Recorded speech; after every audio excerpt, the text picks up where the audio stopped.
Hey, what's up, Silver Trader FM subscribers and viewers?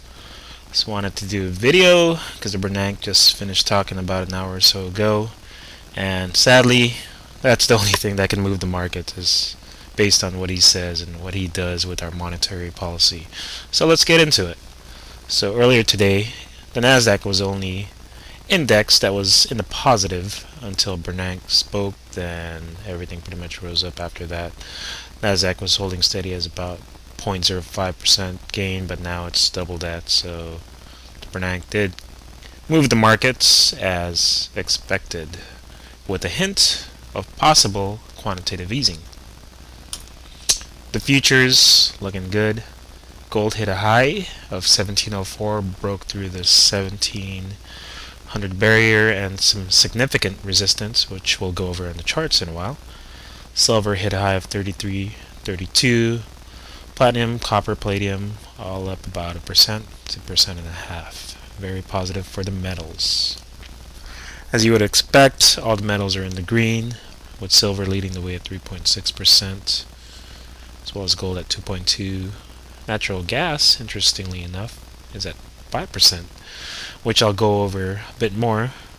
Possibly all the countries are realizing that there is energy crisis nearby, so natural gas is being hoarded.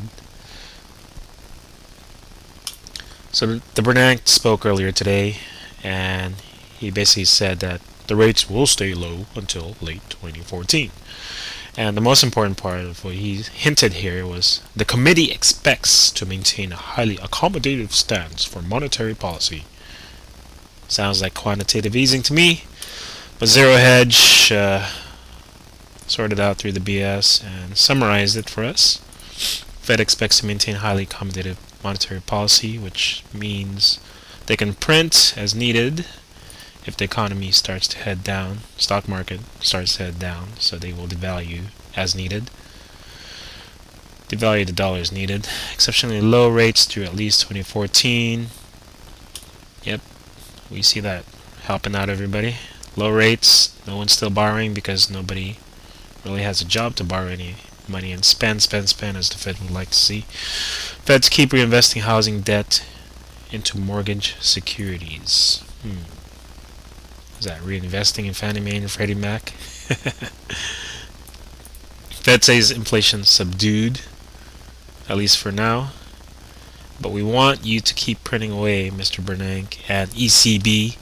We know the ECB is going to have to print, man, because Greece, then Italy, then Spain, then Portugal, then Ireland, everybody needs to be bailed out with devalued European currency, man. We know that's coming, and there's no way you could subdue the amount of money, the amount of currency that's going to be out in circulation once those countries need a bailout. Because just like the United States of America, Europe and Europeans cannot take the pain.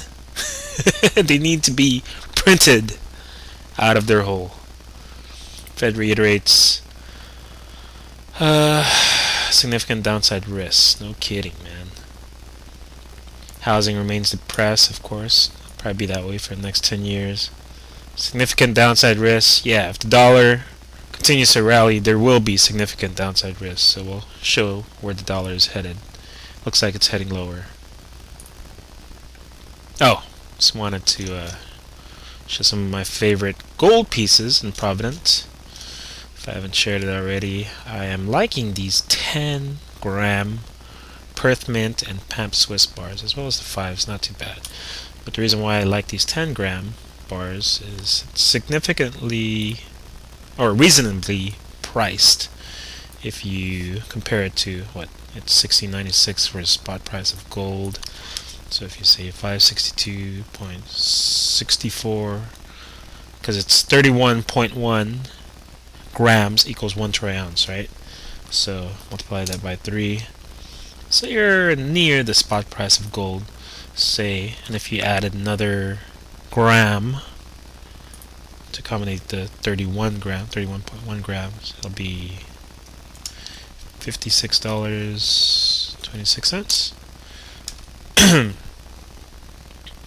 So if you had about 31 grams of this kind of Perth Mint gold bar, 4.9 purity, you'll be at about $17.44, which is not bad. It's only about $44 over the spot, $45 over spot. Not bad. Check it out. So peak oil is the topic at hand. Peak energy is really the topic at hand, since we're so dependent on oil running everything in our lives, right? From cars to things that we consume. So I recommend take some time to view this video, read this article.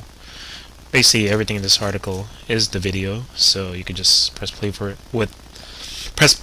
down below with the link that I provide, and you can just listen to it. It's something well done, well documented by Byron King. You don't need to buy what he's trying to sell, but just to understand where we are with peak oil, if you don't already know it, and what could skyrocket oil past 220 in 2012. It's a good points that he makes on this video, and I believe you should listen to it, heed his warning, because for the past 1300 years there's been a religious battle between who really runs the Middle East, right? Is it the Shia Muslims or the Sunni Muslims? The black area is primarily dominated by the Shia Muslims, and the lighter shade areas is Saudi Arabia, and so is primarily dominated by the Sunni Muslims. So the real war in the Middle East, not between Israel and everybody else, it's basically a war, religious war among themselves, right? Among Arabs, and who is a true Muslim that should rule that area, right? Whose true religion is the more pure religion is going to be the battle in the Middle East. That's, if there's any hint of war in the Middle East in the major oil producing countries, then that should skyrocket barrels of oil near the $200 range, is what this video / article is really arguing about. So check that out, and also if you haven't already, Gold Money Foundation, Gold Money News YouTube site, check out Chris Martenson's presentation back in November, end of November, talking about the same thing. Are we in a predicament because peak oil has already passed and gone, or is it a problem we can solve? It's more likely a predicament that's heading our way, and we need to hedge ourselves with energy alternatives. And how are we gonna find any other oil, if any, are left within our Earth, right? So it takes us to Google Earth. What is the Strait of Hormuz, right? Why are we sending carriers there to so-called protect the Gulf? Strait of Hormuz is a major channel to get out of the Persian Gulf, right here, and Iran is right above it. Iran is right above this, and they're threatening to shut down the Strait of Hormuz. Basically, that's where a quarter of the world's oil is coming out of to get out to the Arabian Sea, shipment all over the world. And if they do shut that down, believe it or not, oil will head back to $150 to $200 per gallon, and gasoline can head back to $5, $8, $10, $12 at the pump. And the other significant place is this Gate of Tears, also known as Bab el Mandeb, or Gate of Grief, but we know it as the Gate of Tears. So it's covered on the video I showed you earlier regarding peak oil and major war in the Middle East. It's going to be a religious war, if anything else. So these are the two important gate channels that need to be remain open in order for oil happy days to continue at under $100 a barrel for at least the United States and our greed of oil. So let's get into the charts. As you know, gold and silver have been making significant moves the past couple hours. Silver blasted through 32.70 range and just with major volume continues to head towards 33. It'll be nice if we can see it close above 33 today, but anything above 32 is very positive as well. As you can see, a lot of volume here at the 33 level. 188 there, 180 there, 180 contracts, 127 contracts. Nice volume for silver. For gold as well, there's significant volume at the 1698, 1699, 1700 level. As you can see down here, we have 906 contracts at 1699, 878 at 1750 cents, and it was nice to see that. It's just about time that gold is making its way up to 1700. It'll be nice if we can close near 1700 or at 1700 today. Let's look at the charts. Silver,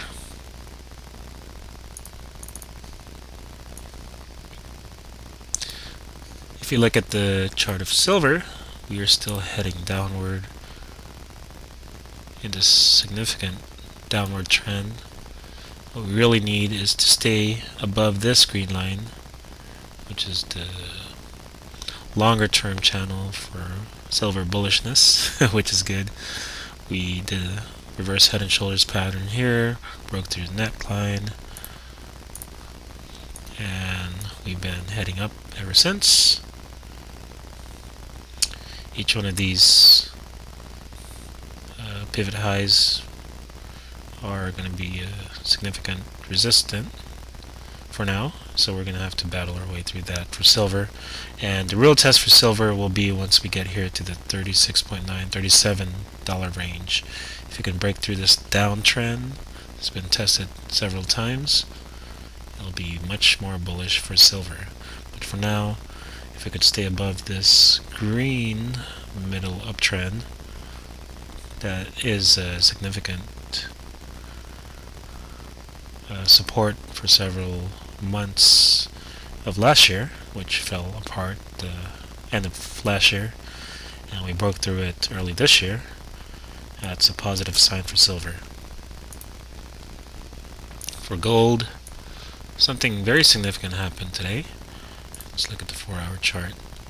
So as you can see, gold has been struggling to get up this line. 1, 2, 3, 4, 5, 6, 7.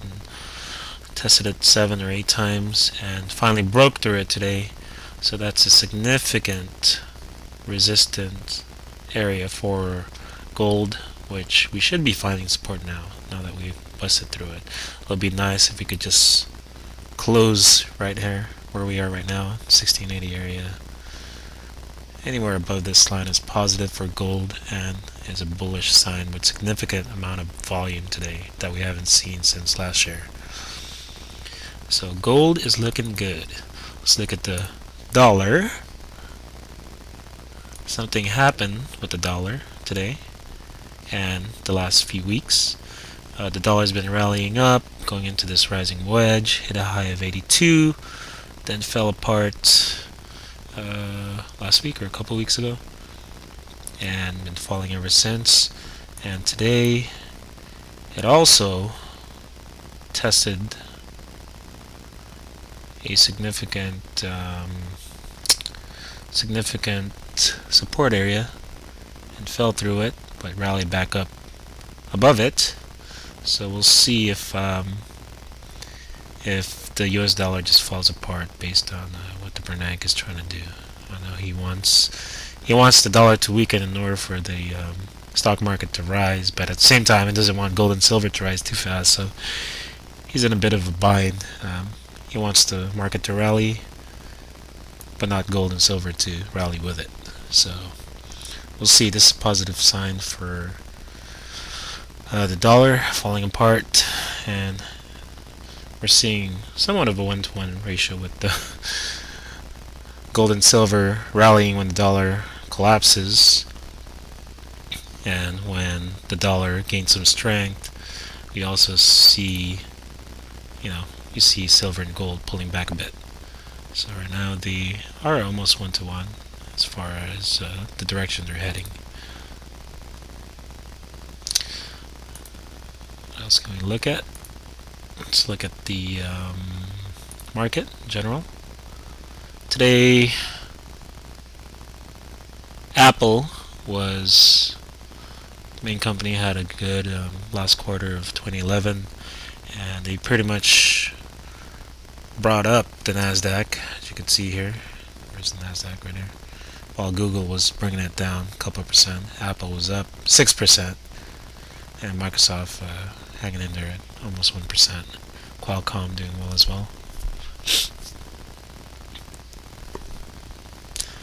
So that's about it for now. Hope you're having a great 2012. This video is a little bit long, but there's a lot to cover. Check out the videos at the bottom I'm providing a link for, so you can check out Chris Martenson's presentation of gold and silver. It's not really about gold and silver, it's about peak energy. And check out the video/article of Byron King about the new war that could rocket oil to 220 in 2012. So this is Silver Trader FM. Hope you're having a great 2012. I'm out for now. Take care, guys.